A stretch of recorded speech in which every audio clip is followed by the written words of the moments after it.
왕이 없었기 때문에 사람마다 자기 소견에 옳은 대로 행했다라는 굉장히 좀 비극적인 결론으로 사사기의 이야기가 끝나고 두 여인의 이야기가 이어지게 됩니다. 그리고 둘 다 사사 시대에 일어났던 그런 이야기와는 상당히 좀 다른 양상으로 전개가 됩니다. 먼저는 그 이방 땅 모압 출신 여인이지만 시어머니의 하나님을 섬기기로 작정을 하고, 그래서 후에는 이제 다윗 왕의 증조 할머니가 되고, 더 나아가서는 예수님의 족보에도 올라가게 되는 모압 여인 룻의 이야기가 사사기의 뒤를 바로 잇게 됩니다. 그리고 룻의 이야기가 마친 뒤에는 그 사무엘서는 바로 사무엘의 어머니 한나의 이야기로 시작이가 됩니다. 자, 한나의 남편은 엘가나라는 사람이었습니다. 보통 그 성경에서 어떤 사람을 소개할 때 누구의 아들 정도로 소개를 합니다. 아니면 어떤 지방 출신 이 정도 소개를 합니다. 그런데 1장 1절에 보면 이 엘가나의 경우는 뭐 그 정도가 아니고 그 사는 지역은 물론이고 4대조, 그러니까 고조 할아버지까지 언급을 하고 있습니다. 누구의 현손, 증손, 손자, 아들, 이렇게 4대조까지 언급을 하고 있는 걸로 보면 아마도 꽤 뼈대 있는 집안 출신이었던 거로 생각이 됩니다. 이 엘가나에게는 두 명의 아내가 있었습니다. 한나라는 아내가 있었고 또 분인나라는 아내가 있었습니다. 자, 성경에 나오는 거의 모든 이야기가 그런 것처럼 한 명 이상의 아내가 있으면 반드시 문제가 생기게 됩니다. 얼른 떠오르는 인물들이 있을 겁니다. 다 아브라함의 경우가 그랬고요, 야곱의 경우가 그랬고, 다윗이나 솔로몬이나 한 명 이상의 아내가 있으면 반드시 그로 인해 문제가 생깁니다. 한 명만 있다고 해서 문제가 안 생기는 건 아니지만 2명 이상 아내가 있게 되면 거의 틀림없이 그로 인한 문제가 발생을 하게 됩니다. 여기서도 마찬가지입니다. 엘가나 자신은 대단히 신앙적이고 인격적으로도 훌륭한 사람이었습니다. 자, 언약궤가 있었던 실로로 매년 제사를 지내기 위해서 어떤 순례의 길을 갔을 정도로 이 일을 빼먹지 않을 정도로 훌륭한 믿음을 가진 사람이었습니다. 다 그런가 하면 아이를 낳지 못하는 한나를 이렇게 박대하지 않고 오히려 더 사랑하고 또 여러 가지 모양으로 배려해주는 어떤 훌륭한 인품을 가진 그런 사람이기도 했습니다. 문제는 분인나라는 또 다른 이 엘가나의 아내에게 있었습니다. 성경에 보면 이 분인나가 아이를 낳지 못하는 한나를 격분시켰다라고 설명을 하고 있습니다. 세번역 성경에서는 괴롭히고 업신여겼다라고 말을 하고 있는데요, 이 일은 심지어 제사를 지내러 가서도 계속해서 이어졌습니다. 세번역으로 사무엘상 1장 7절 말씀을 보면 이렇게 기록을 하고 있습니다. 이런 일이 매년 거듭되었다. 한나가 주님의 집으로 올라갈 때마다 분인나가 한나의 마음을 늘 그렇게 괴롭혔다라고 기록을 하고 있습니다. 예배가, 그리고 예배의 자리가 우리에게 없는 어떤 성품을 추가시켜주지 않습니다. 우리에게 없던 어떤 그런 선한 것들이 예배를 통해서 갑자기 생겨나게 되지 않습니다.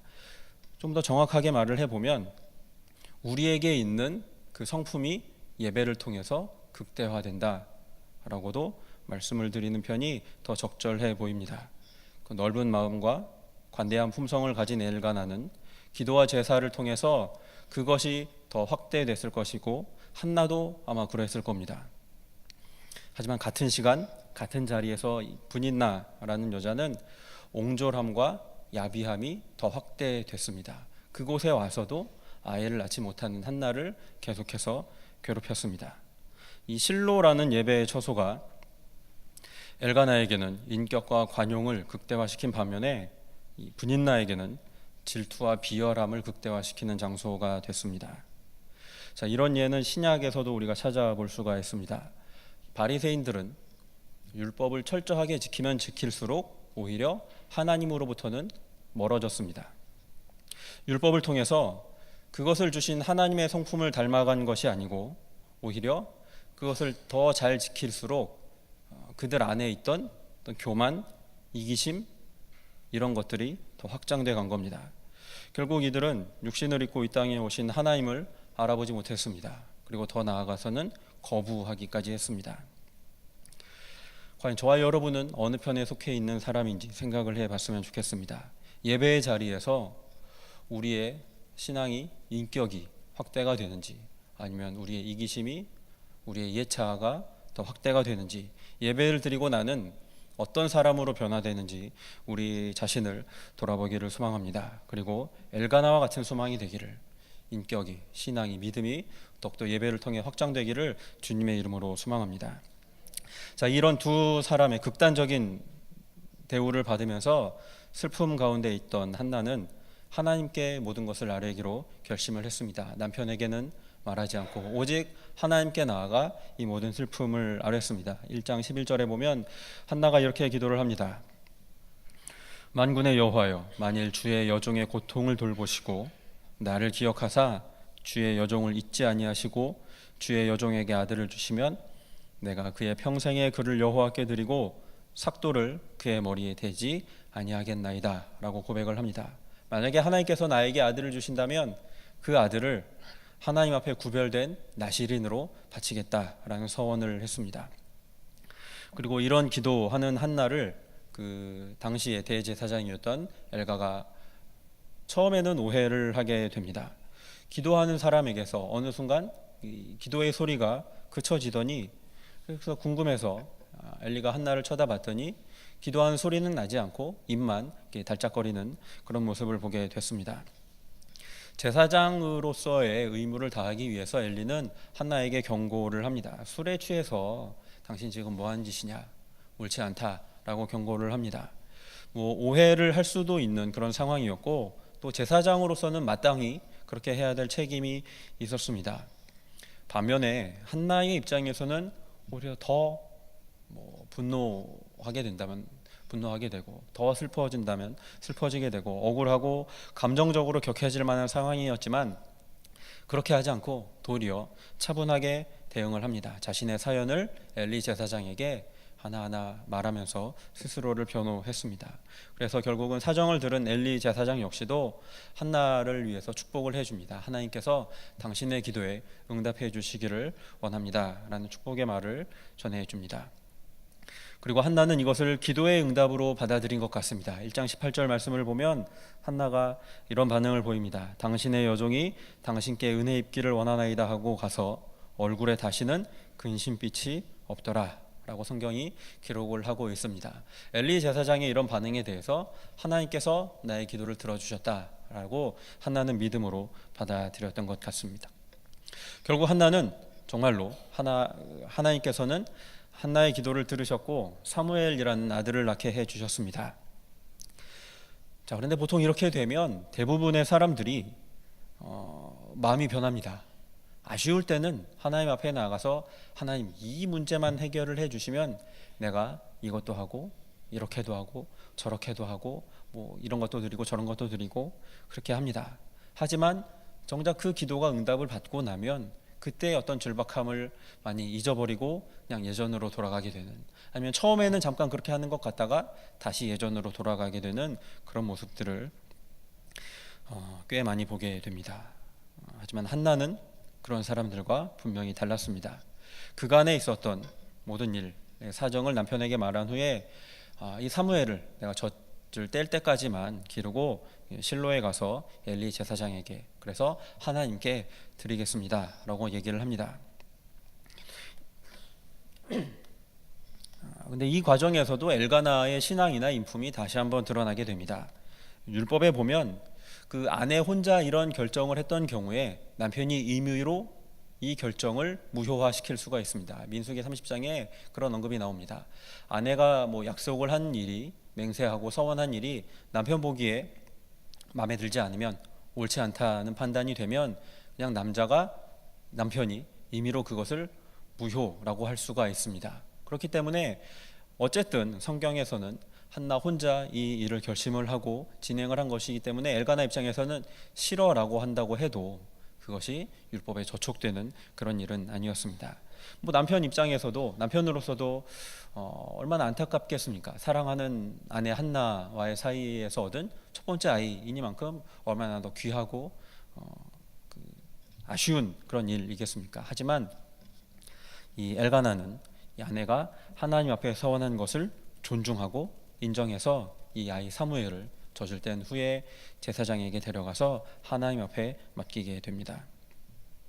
가만히 생각을 해보면 사무엘이 그렇다고 해서 이 성소에서 그렇게 대단한 일을 하게 될 것 같지도 않습니다. 왜냐하면 이 제사와 관련된 일을 하는 사람들은 오직 레위 지파 사람들만입니다. 뭐 시험 보고 뽑는 것도 아니고 믿음이 좋다고 뽑히는 것도 아닙니다. 오직 태생적으로 레위 지파 사람이 아니면 이 성소에서 제사와 관련된 일을 할 수가 없습니다. 엘가나처럼 매년 제사를 드리는 사람이 이 사실을 모를 리가 없습니다. 그리고 엘가나는 에브라임 지파 사람이었습니다. 제사 지내는 일과 직접적으로 관련된 일을 하지 못할 것이다 라는 생각을 아마 엘가나는 했을 겁니다. 기껏해야 이 제사장 집안의 심부름꾼 정도로 살아가게 될 것이다 라는 생각을 했을지도 모르겠습니다.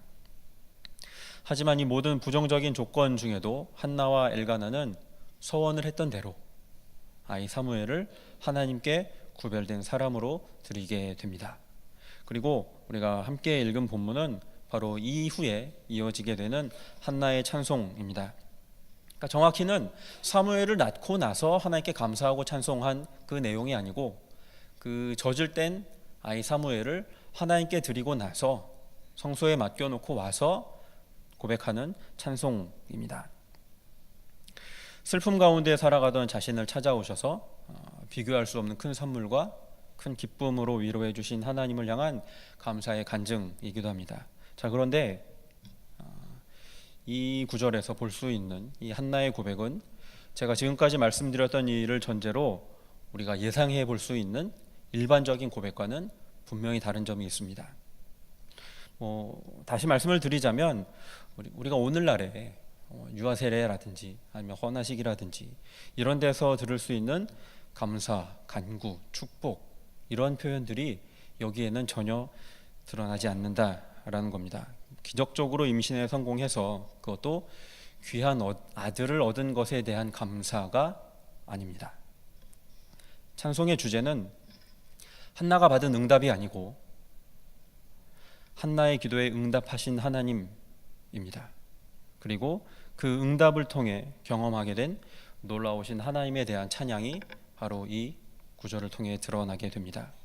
만약에 앞뒤 사정을 전혀 모르는 사람에게, 그러니까 한나가 어떤 사람인지 어떤 일을 겪었는지 그래서 어떻게 이 일이 진행됐는지 전혀 모르는 사람에게 이 구절만 떼어놓고 읽게 해주면 이것이 힘들게 아이를 낳은 여인이 감사하는 찬양이다 라고 마칠 수 있는 사람은 아마 없을 것 같습니다.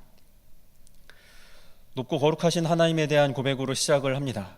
하지만 4절 이하의 말씀부터는 어떤 세상적인 가치의 역전이 이 고백을 통해 드러납니다. 4절 이하의 말씀을 보면 용사의 활은 꺾이고 넘어진 자는 힘으로 띠를띠도다.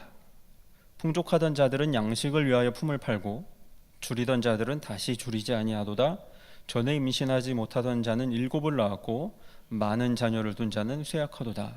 8절에 보면 가난한 자를 진토에서 일으키시며 빈궁한 자를 거름더미에서 올리사 귀족들과 함께 앉게 하시며 영광의 자리를 차지하게 하신도다. 10절 후반절에 보면 여호와께서 땅 끝까지 심판을 내리시고 자기 왕에게 힘을 주시며 자기의 기름 부음을 받은 자의 뿔을 높이시리로다 라고 한나가 고백을 합니다. 아들을 낳아서 감사하는 찬양이 아닙니다. 아들을 낳아서 서러움을 당하던 나에게 아들을 주셔서 감사합니다 라는 감사가 아닙니다. 6절과 7절에서 보는 것처럼 하나님께서는 당신의 주권으로 이 모든 일들을 이루어 가시는 분임을 한나는 찬송으로 고백을 합니다. 힘들게 아들을 얻은 사람의 감사이고 찬송일 뿐이라면 왜 도대체 이런 고백들이 나오게 되는 걸까요? 심지어는 하나님 이 아이를 통해서 이런 일을 이루어 주십시오 이런 것도 아닙니다. 가만히 보면 그런 뉘앙스도 들어가 있지 않습니다. 오직 하나님에 대한 그리고 하나님께서 하시는 일에 대한 찬송만이 이 시에는 넘쳐나고 있습니다. 자, 그런데 시간이 지나고 나면 이러한 하나님에 대한 고백이 한나 개인의 고백에서 온 이스라엘 민족의 고백으로 확대가 됩니다. 시편 113편 말씀을 함께 읽어보도록 하겠습니다. 시편 113편 4절에서 9절까지의 말씀 함께 보겠습니다. 같이 읽습니다. 시작. 여호와는 모든 나라보다 높으시며 그의 영광은 하늘보다 높으시도다. 여호와 우리 하나님과 같은 이가 누구리요? 높은 곳에 앉으셨으나 스스로 낮추사 천지를 살피시고 가난한 자를 먼지 더미에서 일으키시며 궁핍한 자를 거름 더미에서 들어세워 지도자들 곧 그의 백성의 지도자들과 함께 세우시며 또 임신하지 못하던 여자를 집에 살게 하사 자녀들을 즐겁게 하는 어미가 되게.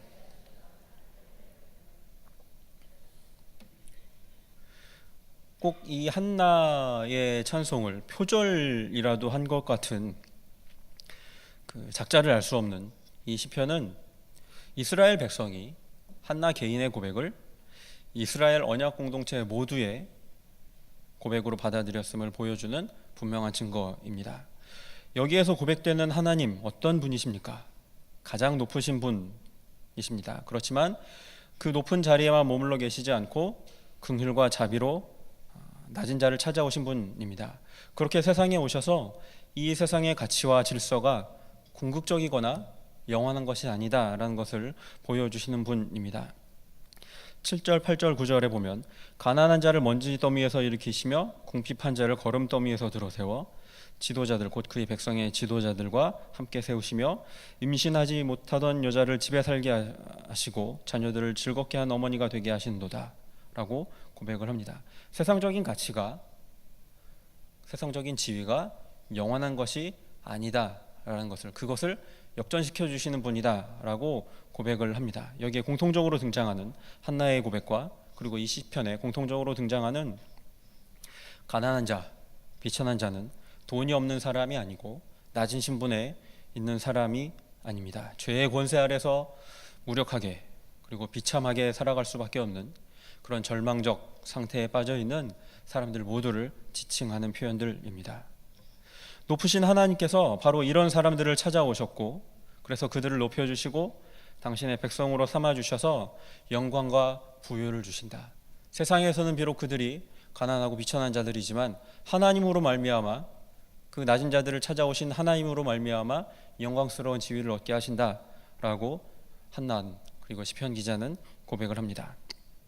자, 한나 개인의 고백에서 이스라엘 민족 전체의 고백으로 이렇게 확대되고 보편화된 이 노래는 다시 한번 한 개인에 의해서 반복이 되고 그리고 이번에는 굉장히 구체적인 모습을 갖게 됩니다. 누가복음 1장 말씀 같이 읽어보겠습니다. 1장 46절에서 55절까지의 말씀입니다. 함께 읽습니다. 시작.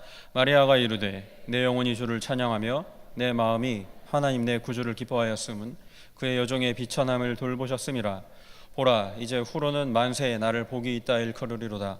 능하신 이가 큰 일을 내게 행하셨으니 그 이름이 거룩하시며 긍휼하심이 능하신 이가 큰 일을 내가 행하셨으니 그 이름이 거룩하시며 긍휼하심이 두려워하는 자에게 대대로 이르는도다. 그의 팔로 힘을 보이사 마음의 생각이 교만한 자들을 흩으셨고 권세 있는 자를 그 위에서 내리치셨으며 비천한 자를 높이셨고 줄이는 자를 좋은 것으로 배불리셨으며 부자는 빈손으로 보내셨도다. 그 종 이스라엘을 도우사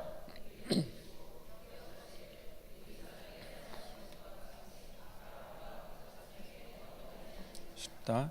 아멘. 예수님입니다. 예수님을 잉태한 후에 마리아가 하나님께 감사하는 고백입니다. 여기서도 하나님 저에게 아들을 주셔서 감사합니다. 저처럼 낮은 사람에게 별 볼 일 없는 사람에게 그런 귀한 은혜를 주셔서 감사합니다. 이게 아닙니다.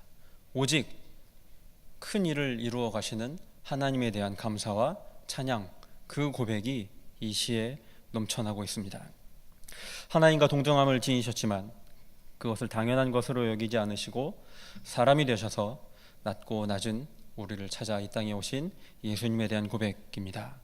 그 예수님을 마리아가 어떻게 찬송하고 있습니까? 교만한 자를 흩으시고 권력자를 끌어내리고 비천한 사람을 높여주시고 줄인 사람을 배부르게 하시지만 반대로 부유한 자들은 빈손으로 보내신다. 이 세상의 가치를 역전시키시는, 이 세상의 가치와 어떤 세상의 지위가 영원한 것이 아님을 이 마리아는 찬양을 통해 또한 고백을 합니다. 이러한 하나님의 약속과 통치가 바로 예수님을 통해 이루어지게 되는 것이고, 이것은 아브라함과 그 자손에게 영원토록 내려주신 약속이다 라고 마리아는 고백을 합니다. 이 모든 일이 어떻게 시작이 됩니까? 한나 그리고 마리아 두 사람의 공통점이 있습니다. 아이를 낳을 수 없는 상태였다는 겁니다. 한나는 불임의 여인이었습니다. 마리아는 결혼도 하지 않은 처녀였습니다. 모든 일이 사람이 아니라 하나님으로부터 시작되었다는 분명한 증거가 되는 것입니다. 인간에게는 그 어떤 조건도 없습니다. 바로 이렇게 세상적으로 볼 때는 불가능한 사람, 가난하고 비천한 사람을 통해서 또 이들을 높여주시는 하나님의 놀라운 은혜가 역사를 통해서 한나에게, 그리고 시편 기자를 통해, 그리고 마리아에게까지 일관되게 흘러내려오고 있는 것입니다. 예수님의 오심을 기다리는 대림절의 둘째 주간을 우리가 보내고 있습니다. 이 앞에 보시는 것처럼 두 개의 초에 불이 밝혀져 있습니다. 앞으로 두 주간의 남은 기간 동안 하나씩 불이 밝혀질 것입니다. 어둠 가운데 이 땅에 빛으로 오신 예수님을 이 초는 나타내고 있습니다. 죄로 인해서, 그 악한 영향력으로 인해서 무력과 슬픔 속에서 살아갈 수밖에 없는 우리를 찾아오셔서 그 영광스러운 나라의 백성으로, 그리고 존귀한 당신의 자녀로 삼아주시는 크신 위로와 은총이 저와 여러분 모두에게 풍성하게 넘치시기를 주님의 이름으로 소망합니다. 그런 대림절 기간 함께 보내면서 또 다시 오실 예수님, 이 세상을 마치고 영원한 안식을 우리에게 주실 예수님을 믿음 가운데 소망하는 저와 여러분 될 수 있기를 주님의 이름으로 축원드립니다. 기도하시겠습니다.